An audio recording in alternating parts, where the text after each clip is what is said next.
Why do you take the actions that you take? Why do you make the decisions that you do? Why every month do you say that you're going to start going in the gym, but then on the third day you quit and then you revert back to your bad habits and then start the cycle the next month? Why do you say you want to build a better routine and build better habits, but you spend all your time planning, but never executing, never taking action?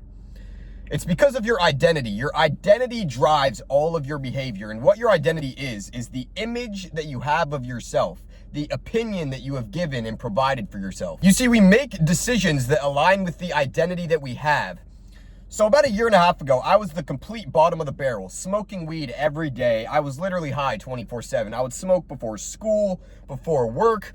I would smoke before family dinners. I was addicted to corn, addicted to social media, addicted to junk food, addicted to Doritos, addicted to video games.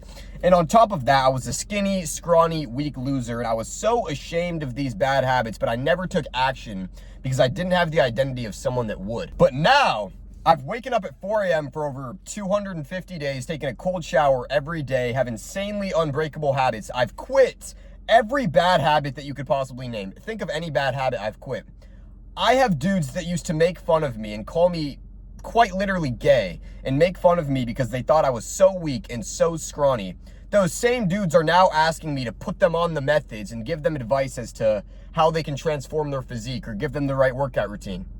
None of that matters. The only reason someone like me that came from the bottom of the barrel was able to get to where I am now was simply because I transformed my identity. Nothing special about me in particular, but the systems I implemented that allowed me to shift my identity. So in this video, I want to walk you through the cycle of your identity. The cycle of your identity is basically the step-by-step process to reshaping your identity. Now, shaping your identity is quite hard because chances are you have a current identity that you want to break. And then after breaking it, you have to go from 0 to 1 and reform your new identity. So not just are you going from 0 to 1 and building a new identity, you also have to break your old identity so that your brain is receptive to the new one. And here's how I did it. The cycle of identity is as follows. I have some notes here prepared for you guys so it can be a top tier video. But the cycle of identity is you start taking action. This action builds evidence. The evidence builds your beliefs shape your identity, and then your identity then reinforces your actions. So it's a cycle. It's a self-reinforcing cycle. So step one is action, and this is the most crucial part of the entire cycle. I look at taking action like launching a rocket, right? The hardest part of getting a rocket into orbit isn't it orbiting, it's getting it into orbit. It allocates most of its energy and most of its thrust towards launching so that it can break through the atmosphere, get into orbit. And from there, it just comes down to the systems and the computer coding that went into the rocket for it to get to Mars, for example. But most of the energy of that rocket was allocated towards just getting into orbit. The same with taking action. Most of your energy should be allocated towards taking this action because once you take enough action, you then start building the systems which reinforce your identity, and then taking the action becomes automatic. So how do you start taking action? Well, in order to start taking these new actions, you have to get motivated. I know what you're thinking. It's not motivation, it's about discipline. It's all about discipline. Motivation isn't real. I've watched a David Goggins video as well, and I do believe that discipline is more important than motivation. But if you think about it, motivation to some degree is at the root of all actions that we take. If you go pee, you went pee because for some reason you were motivated to go pee. If you eat food, you ate that food and took that action because you were hungry. You were motivated to eat it. The reason that you believe in the first place that discipline is more important than motivation is because at some point you saw some video that motivated you so much that you now shifted your belief into thinking that motivation doesn't exist. It's ironic. But at a base level, all action starts to some degree with motivation. So how do you get motivated? Well, first let's define motivation. So motivation is defined as the equal opposite of deprivation. What does that mean? It basically means that the more you perceive yourself to be deprived of something, the more motivated you'll be to get it. If you haven't eaten food in 24 hours, you will be motivated to eat because you are deprived of food. If you haven't eaten food in 72 hours, you will be way more motivated to eat because you are way more deprived of food. The more you perceive yourself to be deprived of something, the more motivated you will be to get it. So right now you might be thinking, well then how is it possible to quit bad habits ever? Because the longer you go without smoking weed, for example, the more deprived of it you would be, and by extension, the more motivated you'd be to get it. Wrong, because motivation actually stems from the perceived deprivation of something. It's if you view yourself to be deprived of it. So right now I've been smoking weed and as long as I can remember, because I don't perceive myself to be deprived of weed, I'm not motivated to continue smoking it. In the same way, you need to build up enough perceived deprivation of your goals that you become so motivated to act and get those goals that it becomes impossible for you not to act. So the question now becomes, how do you increase your deprivation to the point where you become motivated enough to act in the first place? And here's how I do it. You have to come up with strong enough and specific enough reasons that make you so motivated to act because you're deprived of these reasons, right? So why do you want to get in shape? Why do you want to build good habits? Maybe you want to get a girlfriend. Why do you want to get a girlfriend? What type of girlfriend do you want? How would you getting in shape and building better habits allow you to protect and provide that girlfriend? How would you getting in shape and building better habits allow you to get the highest value girlfriend who's loyal to you forever, who you can go on to have a family with, that makes you fulfilled for the rest of your existence? These are real reasons, and you start to realize how the difference between wanting a girlfriend and wanting a fulfilled life with a beautiful girl that provides you with beautiful children, that makes you have an amazing life. It's a complete difference, and you become more deprived of this aspect than just having a girlfriend. So what you're probably doing right now is you're motivated a little bit because you have these vague reasons of, I want to get a girlfriend, I want to look like a superhero, I want to get in shape, I want to look good at the beach. These are all amorphous. They're not clearly defined. Once you get specific and truly list out all of the reasons why you want to get in shape and build these better habits, you will then become more deprived of those reasons, and you will then, by extension, become more motivated to act to achieve those reasons. So this is the most important part of it all. I want you to listen closely. What you want to do to increase your deprivation of these reasons so that you can build your motivation is get out a piece of paper and get out a pen. Write down 3 questions. 1, why do I want to get in shape and build a better character and build a strong mind? Get specific, like I said, not surface level things like you want a girlfriend. Why do you want the girlfriend? Not surface level things like, why do you want to look good on the beach? Why do you want to look good on the beach? How would you feel looking good on the beach? What opportunities would looking good on the beach afford to you? Go as deep as possible and build the biggest stack of reasons possible so that you can be more deprived of all of this stuff. The second question is, what will my life look like in 5 years if I don't take action? This is the more motivating aspect of it, because humans are far more motivated by loss than we are of gain. So if you can not just have these reasons why you want to gain getting in shape, why you want to gain a beautiful girlfriend, why you want to gain good character, but you can also have these reasons of what your life would look like if you didn't have those things. It doubles the motivation, doubles your deprivation, so that you become more motivated to act. And the third question is, how would getting in shape, building a better character, building better habits, building my mind, impact the lives of those I love positively? Because we'll act 10 times harder to impact the lives of those we love than just ourselves. You've heard the quote, if your entire family was gonna die, do you still think you wouldn't take action? And it's true, although it's cliche, it builds a tremendous amount of motivation, because your family's lives are the thing that you're now deprived of if you don't take action. So you will be so incredibly motivated to take that action now that you're deprived of that thing. And although it seems simple, just this aspect of building strong enough reasons and asking these questions makes you so deprived of the things that you just wrote down that you become incredibly motivated to get them, and they become placed in the forefront of your mind at all times so that you never want to be complacent or procrastinate ever again. Let me tell you a story. When I first quit weed and when I first went on the journey of personal development, I was slightly motivated. I had these reasons. I want to be successful and have a better life and get in good shape. But like I said, these are all surface levels.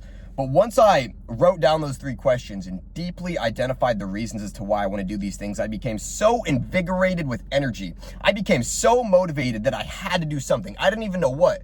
So what I did in the cold winter of December out here in Ohio, it gets cold in the winter, is I ran an ice bath, and I sat in that ice bath for like 15 minutes because I just needed to do something to make me feel proud of myself, because I now had this newfound sense of purpose and motivation from the exercise that I just showed you.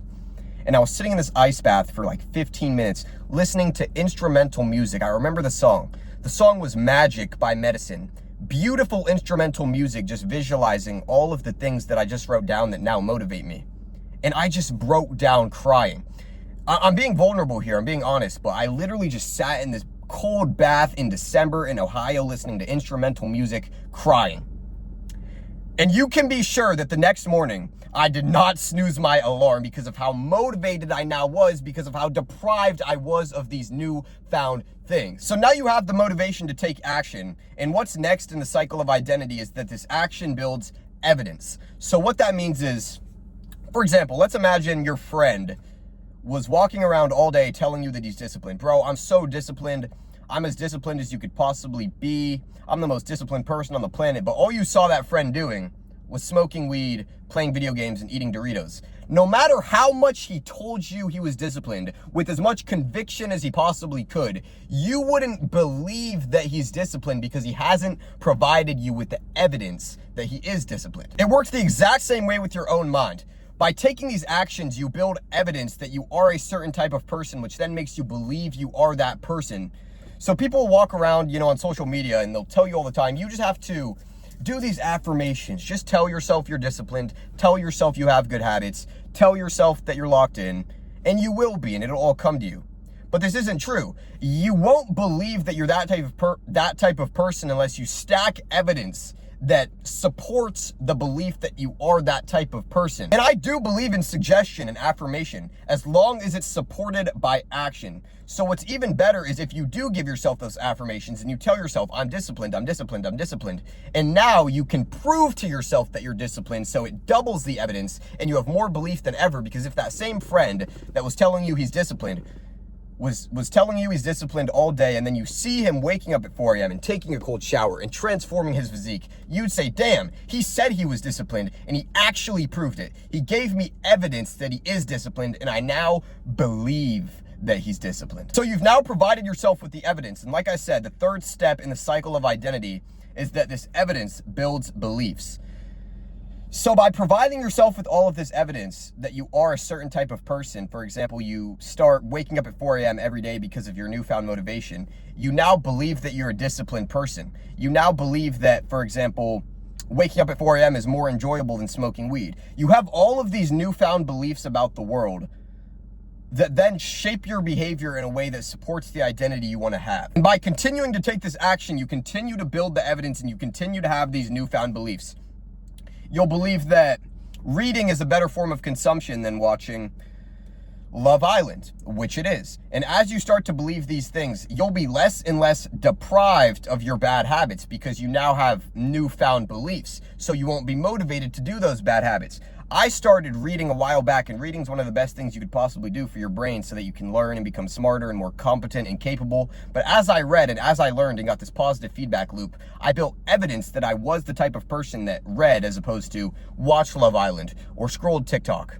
So then I became less and less deprived of scrolling TikTok, less and less deprived of watching Love Island because I had this newfound hobby of reading. And I became less and less motivated to do those bad habits. So congratulations, you're now on to week 3, maybe month 1 of this new identity shifting journey, and you've built the evidence, you're continuing to take these actions. It's still a little uncomfortable. You still feel a little pain. You still feel a little resistance when you do go to take those actions, but fortunately you have your strong reasons and strong enough motivation to continue taking these actions. So you're thrusting up into the atmosphere, you're reaching orbit, you're almost there. And now that your beliefs are accumulating, you can reach orbit. And that is when your identity shifts. So soon enough, it'll start feeling more and more normal to wake up at 4 a.m., to take a cold shower, to go to the gym. It'll feel more normal because it's starting to become your new identity. It's becoming part of who you are. It requires less and less mental energy and mental friction and pain and resistance to get into the groove of doing these things because it's just who you are now. So for example, when I started going to the gym, it was extremely hard. I started just doing cardio. I didn't even lift the weights because I was too scared to. I would walk into the gym and just walk on the treadmill. I could have walked outside, but I decided to go in the gym to build the evidence that I was the type of person that went to the gym.